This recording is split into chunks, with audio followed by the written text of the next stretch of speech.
రే శివ, ఏమైందిరా? ఏం లేదక్క. నా తమ్ముడు ఏడ్చి టైప్ కాదని నాకు తెలుసు, ఏమైందో చెప్పరా?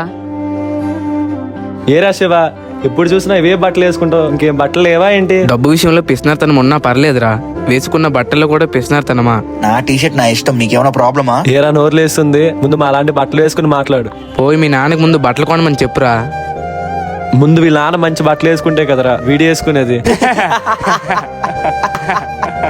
వీళ్ళ నాన్న చిరిగిపోయిన బట్టలు వేసుకుని ఊరని తిరుగుతాడు, ఇంకా ఈడేం వేసుకుంటాడు?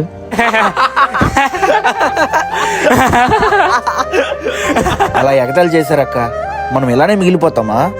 రే నాతోరా, అటు చూడు, ఆ పాపను చూసావా?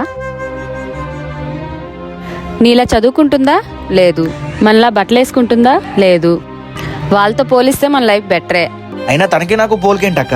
తనకి నీకు పోలికేంటా? నీకన్నా తనే నయం కదరా. అంత చిన్న వయసులోనే లేని వాటి కోసం ఆలోచించకుండా ఉన్న దానిలో పెన్లమ్ముకొని కడుపు నింపుకుంటుంది.